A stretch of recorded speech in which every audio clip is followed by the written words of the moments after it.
दोस्तों नमस्कार, आप सभी का स्वागत है आपके अपने YouTube channel study with DS sir ji में। दोस्तों 28/12/2023 की महत्वपूर्ण खबरों के साथ आप सभी के बीच इस वीडियो में उपस्थित हुए हैं।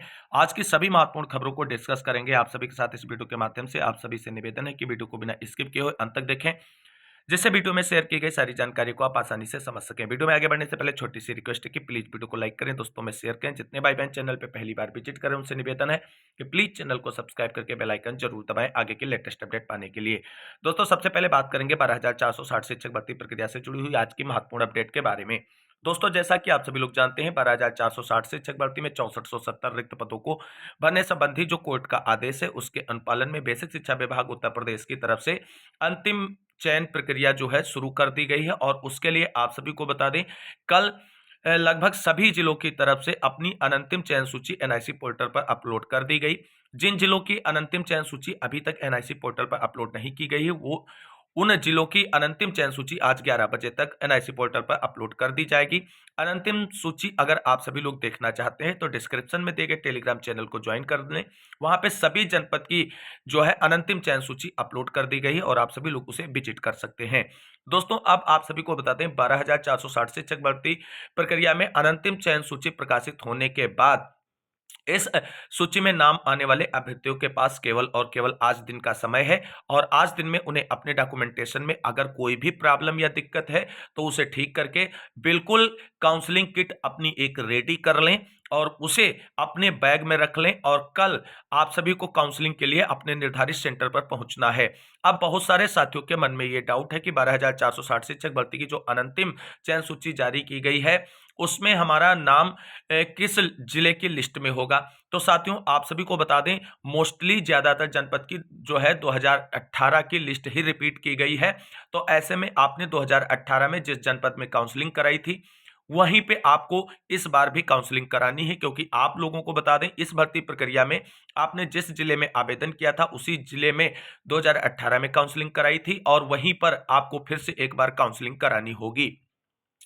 दोस्तों आप सभी को बता दें काउंसलिंग के लिए जिन अभ्यर्थियों के डॉक्यूमेंट बीएसए कार्यालय में नहीं जमा है उन्हें अपने डॉक्यूमेंट लेके जाने हैं, ओरिजिनल ले जाने हैं और कम से कम 2 सेट सेल्फ अटेस्टेड जो हैं वो फोटो अटेस्टेड यानी फोटो कॉपी लेकर के जानी है। और जिनके डॉक्यूमेंट आप सभी को बता दें जमा है बीएसए कार्यालय में तो उनको केवल और केवल जो डॉक्यूमेंट जमा करते समय रसीद दी गई थी वो रसीद ले जानी है और एक छोटा सा हलफनामा लेकर के जाना है कि सर हमारे डॉक्यूमेंट यहाँ पर जमा है और हम अब भर्ती प्रक्रिया काउंसलिंग कराने के सापेक्ष में उन डॉक्यूमेंट्स को यहाँ पे निकालना चाहते हैं। तो कुल मिलाकर के किसी भी साथी को डॉक्यूमेंट बीएसए से निकालना नहीं है। जिनके जमा है उनकी बेहतर बात है, उनको काउंसलिंग के समय वही मिल जाएंगे डॉक्यूमेंट। और जिनके नहीं जमा है उनको नए लेकर के जाने हैं। और जिनके जमा है जिनके नहीं जमा है दोनों साथियों को काउंसलिंग के समय अपने मूल प्रमाण पत्र जितने भी है कक्षा 10 से मार्कशीट लगा करके जितने भी डॉक्यूमेंट आपको लगाने हैं भर्ती प्रक्रिया में सबको ओरिजिनल फॉर्म में भी साथ ही में रखना है, क्योंकि आप सभी को बता दें ओरिजिनल ही देखे जाएंगे और जो आपके फोटोकॉपियां होंगी वो तो जमा कर ली जाएंगी। तो काउंसलिंग के समय सभी मूल प्रमाण पत्र होने चाहिए, 2 सेट कम से कम आपके पास फोटोकॉपी होनी चाहिए जो सारी की सारी सेल्फ अटेस्ट होनी चाहिए। तो कुल मिलाकर के अनंतिम चयन सूची जो जारी की गई है उसमें जितने भी अभ्यर्थियों के नाम हैं भले ही उन्होंने पहले काउंसलिंग कराई है या नहीं कराई है इससे कोई मैटर नहीं करता है, क्योंकि इस बार जो मौका आपको मिला है उसमें आप काउंसलिंग कराएं और आप अपनी नौकरी लें। तो 12,460 शिक्षक भर्ती की जो अनंतिम सूची प्रकाशित की गई है 51 जनपद के जिला बेसिक शिक्षा अधिकारियों की तरफ से उस सूची में शामिल सभी अभ्यर्थियों की कल काउंसलिंग शुरू होगी और जिस जिले में आपने आवेदन किया उसी जिले में काउंसलिंग होगी और 30 तारीख को आप सभी के नियुक्ति पत्र दिया जाएगा, यानी 2023 में ही आप अध्यापक बन जाएंगे। तो दोस्तों ये थी 12,460 शिक्षक भर्ती प्रक्रिया से जुड़ी हुई बड़ी अपडेट। आप मूव करते हैं अनुदेशक भर्ती मामले से जुड़ी हुई महत्वपूर्ण अपडेट। यूपी पुलिस भर्ती में आवेदन तिथि को लेकर के बड़ी अपडेट आ रही है। वही एलटी शिक्षक भर्ती के 6,000 पदों पर विज्ञापन से जुड़ी हुई बड़ी खबर है। तो सभी कुछ विस्तार पूर्वक जानेंगे, वीडियो में अंत तक बने रहें। दोस्तों सबसे पहले बात करेंगे एलटीगेट शिक्षक भर्ती प्रक्रिया से जुड़ी हुई आज की बड़ी अपडेट के बारे में। दोस्तों जैसा कि आप सभी लोग जानते हैं उत्तर प्रदेश में राजकीय इंटर कॉलेजों में अध्यापकों के लिए यानी सहायक अध्यापक के लिए एलटीगेट के पदों पर विज्ञापन का इंतजार युवाओं को लगभग 5 साल से अधिक से है, लेकिन अभी तक एलटीगेट शिक्षक भर्ती को लेकर के कोई भी नोटिफिकेशन इशू नहीं किया गया, लेकिन अब अच्छी जानकारी निकलकर सामने आ रही है। तो दोस्तों, यूपीपीएससी की भर्तियों में आयु में मिले छूट, जिस तरीके से उत्तर प्रदेश पुलिस में अभ्यर्थियों को छूट दी गई, उसी तरीके से यूपीपीएससी की भर्तियों में जो है छूट की मांग अभ्यर्थियों की तरफ से की गई। एलटी ग्रेड शिक्षक भर्ती, एपीएस सहित कई भर्तियों में आयु सीमा की छूट की अभ्यर्थियों ने मांग जो है वो उठाई है। तो दोस्तों, यहां पर देख सकते हैं एलटी ग्रेड को लेकर के बड़ी अपडेट है। सिपाही भर्ती की तरह यूपीपीएससी की परीक्षाओं में शामिल होने वाले अभ्यर्थियों ने सीएम को पत्र भेज आयु सीमा में छूट की मांग उठाई। कहा कि एलटी ग्रेड शिक्षक भर्ती का पिछला विज्ञापन मार्च 2018 में जारी किया गया था। उस वक्त 10,768 पदों पर भर्ती के लिए आवेदन मांगे गए थे। इस भर्ती के बाद कोविड महामारी फैल गई और एलटी ग्रेड शिक्षक भर्ती का नया विज्ञापन अब तक जारी नहीं किया गया है। आयोग के पास एलटीके शिक्षक के 6,000 से अधिक पदों का अध्याचन साल भर से पड़ा हुआ है, लेकिन समकक्ष अर्हता स्पष्ट न होने से भर्ती अटकी है। विज्ञापन जारी होने के इंतजार में बड़ी संख्या में अभ्यर्थी ओवर एज हो चुके हैं और उनके लिए भविष्य के रास्ते बंद हो गए हैं। अगर सिपाही भर्ती की तरह एलटीके शिक्षक भर्ती में आयु सीमा में छूट प्रदान कर दी जाती तो बड़ी राहत मिलेगी। इसी तरह अपर निजी सचिव यानी एपीएस 2023 में भी अभ्यर्थियों ने आयु सीमा में छूट देने की मांग की थी। एपीएस के पदों पर भर्ती 10 साल बाद होने जा रही है। हालांकि अभ्यर्थियों को राहत नहीं मिली। आयोग 7 जनवरी को एपीएस के 328 पदों पर भर्ती के लिए परीक्षा कराने जा रहा है। अभ्यर्थी चाहते हैं कि इस मामले में भी सीएम हस्तक्षेप करे और वर्ष 2024 में एपीएस का नया विज्ञापन जारी कर आयु सीमा में छूट दी जाए। प्रतियोगी छात्र संघर्ष समिति के मीडिया प्रभारी प्रशांत पांडे का कहना है कि भर्तियां नियमित अंतराल में न होने से अभ्यर्थी इंतजार में ओवर एज हो रहे हैं और समिति ने सीएम को पत्र भेज भर्तियां नियमित अंतराल में कराने की मांग की है। वहीं प्रतियोगी छात्र मोर्चा के अध्यक्ष विक्की खान ने मांग की है कि आयोग की जो भर्तियां नियमित अंतराल में नहीं हो रही, उनमें ओवर एज अभ्यर्थियों को आयु सीमा में उतनी छूट दी जाए जितना अंतराल दो भर्तियों के बीच आ रहा है। मोर्चा की ओर से इस मसले पर 3 जनवरी को आयोग में धरना प्रदर्शन भी प्रस्तावित है। तो दोस्तों, कुल मिलाकर के अब आप सभी को बता दें, एलटी ग्रेड शिक्षक भर्ती का विज्ञापन जो है समकक्ष अर्हता विवाद निस्तारित होने के बाद जो है मार्च तक देखने को मिल सकता है। तो उम्मीद करते हैं जो भी अभ्यर्थी एलटीके शिक्षक भर्ती का इंतजार कर रहे हैं और जो ओवर एज हो चुके अभ्यर्थियों की आयु सीमा में छूट की मांग है, उस पर सरकार विचार करते हुए कोई उचित कदम निर्धारित करते हुए भर्ती प्रक्रिया का विज्ञापन जारी करेगा। मूव करते हैं अगली प्रमुख खबर की तरफ। दोस्तों, अनुदेशकों के नियमितीकरण से जुड़ी हुई बड़ी अपडेट इस वक्त निकलकर सामने आ रही है, जिसको देख लेते हैं। तो नियमितीकरण होने तक दे अनुदेशकों को 17,000 यानी अनुदेशकों की मांग की गई। जब तक उनको नियमितीकरण नहीं किया जाता है तब तक उन्हें 17,000 वेतन दिया जाए। यहाँ पर आप सभी लोग देख सकते हैं, इको गार्डन में बुधवार को अनुदेशकों ने मांगों को लेकर धरना प्रदर्शन किया। नियमितीकरण की मांग को लेकर धरना दे रहे शिक्षा अनुदेशकों को बुधवार को समाजसेवी मैग्सेसे पुरस्कार से सम्मानित डॉक्टर संदीप पांडे और युवा शक्ति संगठन के प्रतिनिधिमंडल ने इको गार्डन पहुंचकर समर्थन दिया। अनुदेशकों ने नियमितीकरण होने तक 17,000 रुपए मानदेय की मांग की है। समाजसेवी डॉक्टर संदीप पांडे ने कहा कि हमारी मांग है कि अनुदेशक, ग्राम प्रहरी, शिक्षा मित्र जैसे अन्य विभागों में सृजित संविदा आउटसोर्सिंग आधारित पदों को सरकार तत्काल समाप्त कर स्थायी नियुक्ति दी जाए। प्रदेश सरकार के अंतर्गत शिक्षा, चिकित्सा, पुलिस, ऊर्जा व अन्य विभागों में रिक्त करीब 6 लाख पदों को तत्काल भरने की कार्रवाई करे। युवा शक्ति संगठन के संयोजक गौरव सिंह और धरने की अगुवाई कर रहे अनुदेशक संघ के अध्यक्ष विक्रम सिंह ने कहा कि अनुदेशक लंबे समय से मांग कर रहे हैं कि उन्हें स्थायी नियुक्ति दी जाए तथा नियमितीकरण की प्रक्रिया पूर्ण होने तक 17,000 मानदेय निर्धारित किया जाए। धरने में अधिवक्ता नवीन अग्रहरी, सूरज गुप्ता, प्रिंस सिंह समेत कई शामिल रहे। तो दोस्तों, आप सभी को बता दें, अनुदेशकों की मांगों को लेकर के इको गार्डन में धरना प्रदर्शन किया गया और कहा गया कि जब तक हम लोगों को नियमितीकरण नहीं किया जाता है तब तक हम लोगों को 17,000 मानदेय प्रतिमाह के हिसाब से दिया जाए।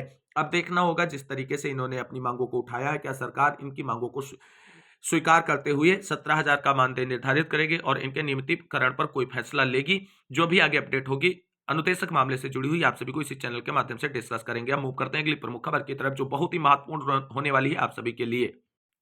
दोस्तों, यहां पर हम बात करेंगे टीजीटी, पीजीटी और असिस्टेंट प्रोफेसर भर्ती परीक्षा की एग्जाम डेट को लेकर के बड़ी अपडेट के बारे में। दोस्तों, जैसा कि आप सभी लोग जानते हैं, उत्तर प्रदेश में 2021 में टीजीटी, पीजीटी और असिस्टेंट प्रोफेसर भर्ती परीक्षा को कराने के लिए आवेदन लिए गए थे, लेकिन अभी तक आयोग की तरफ से टीजीटी, पीजीटी और असिस्टेंट प्रोफेसर भर्ती परीक्षा का एग्जाम नहीं कराया गया है। अब अच्छी अपडेट निकलकर सामने आ रही है जो सही हो सकती है कि शिक्षक भर्ती के लिए 2 माह करना होगा इंतजार। अशासकीय महाविद्यालयों में 1017 और माध्यमिक विद्यालयों में 4163 पदों पर भर्ती है लंबित।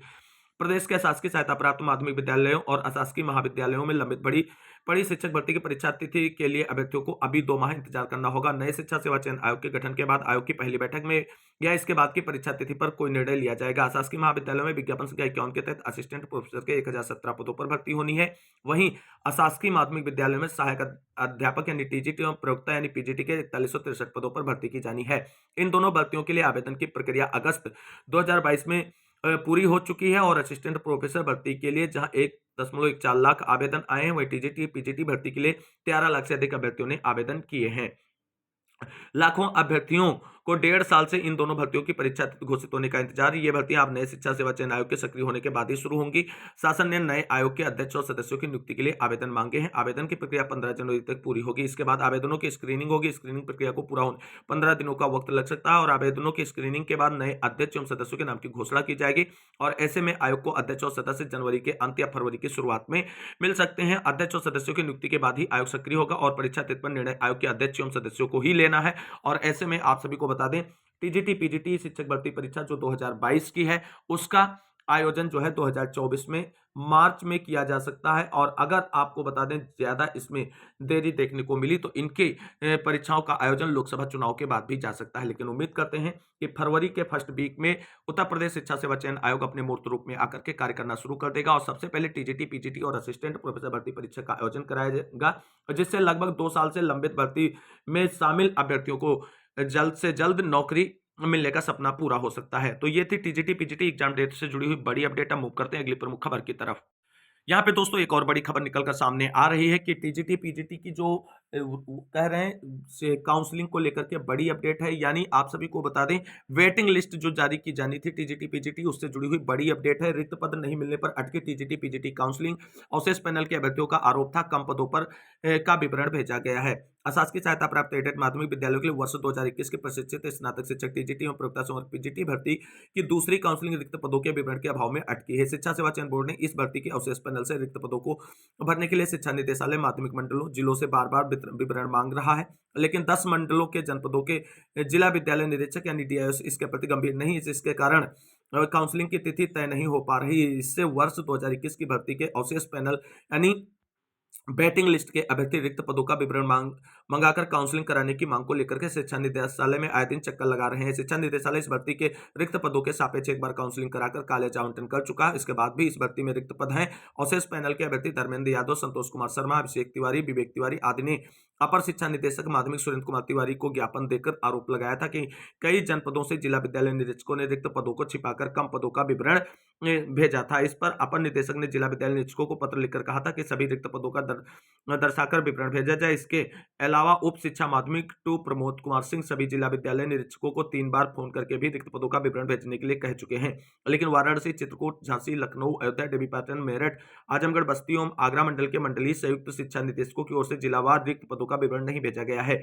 संबंधित जनपदों के जिला विद्यालय निरीक्षक व्यस्तता बताकर रिक्त पदों की जानकारी नहीं भेज रहे हैं और इससे कॉलेज आवंटन की प्रतीक्षा कर रहे अवशेष पैनल यानी वेटिंग लिस्ट के अभ्यर्थियों में काफी नाराजगी देखने को मिल रही है। तो कुल मिलाकर के टीजीटी पीजीटी 2021 में जो परीक्षा आयोजित की गई थी उसकी वेटिंग लिस्ट वाले अभ्यर्थियों को लेकर के ये बड़ी अपडेट थी, जिसको मैंने आप सभी के साथ डिस्कस किया। मूव करते हैं आज की अगली और सबसे महत्वपूर्ण अपडेट की तरफ।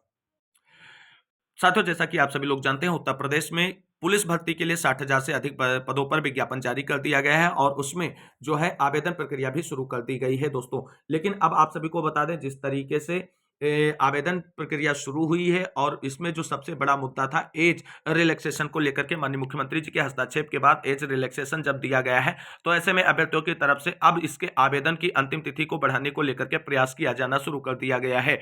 तो देख लेते हैं क्या इससे जुड़ी बड़ी अपडेट। सिपाही भर्ती के लिए ऑनलाइन आवेदन शुरू, बढ़ सकती है अंतिम तिथि। उत्तर प्रदेश पुलिस में सिपाही के 60,244 पदों के लिए ऑनलाइन आवेदन शुरू हो गए हैं। अभ्यर्थियों को बुधवार को पूरा दिन उत्तर प्रदेश पुलिस भर्ती एवं प्रोन्नति बोर्ड की वेबसाइट पर ऑनलाइन आवेदन की प्रक्रिया शुरू होने का इंतजार यानी प्रतीक्षा करनी पड़ी। मुख्यमंत्री योगी आदित्यनाथ के निर्देश पर सिपाही भर्ती में सभी वर्ग के अभ्यर्थियों को आयु सीमा में 3 वर्ष की छूट प्रदान करने का आदेश मंगलवार रात जारी हुआ था, जिसके बाद भर्ती बोर्ड के अधिकारियों आवेदन फॉर्म संशोधित कराने में जुटे रहे। इसके चलते बुधवार रात लगभग 9:55 पर भर्ती बोर्ड की वेबसाइट पर ऑनलाइन आवेदन का लिंक जारी हो सका। आरक्षी नागरिक पुलिस की भर्ती 2023 के लिए आवेदन प्रक्रिया बुधवार सुबह से शुरू होनी थी। आवेदन की अंतिम तिथि 16 जनवरी 2024 निर्धारित की गई है।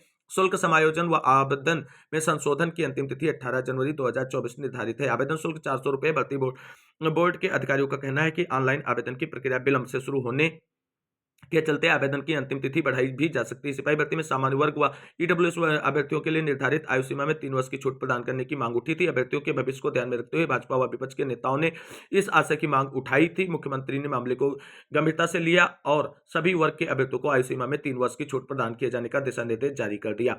अब इस आयु वर्ग के अभ्यर्थी कर सकेंगे आवेदन। सामान्य व ईडब्ल्यूएस वर्ग के पुरुष अभ्यर्थी जिनके 25 वर्ष की आयु 1 जुलाई 2023 को पूरी न हुई हो, सामान्य व ईडब्ल्यूएस वर्ग की महिला अभ्यर्थी जिनकी 28 वर्ष की आयु 1 जुलाई 2023 को पूरी न हुई हो, अनुसूचित जाति, अनुसूचित जनजाति व पिछड़ा वर्ग के पुरुष अभ्यर्थी जिनकी 30 वर्ष की आयु 1 जुलाई 2023 को पूरी न हुई हो, अनुसूचित जाति, अनुसूचित जनजाति व अन्य पिछड़ा वर्ग की महिला अभ्यर्थी जिनकी 33 वर्ष की आयु 1 जुलाई 2023 को पूरी न हुई हो, वो सभी आवेदन अब इसमें कर सकते हैं।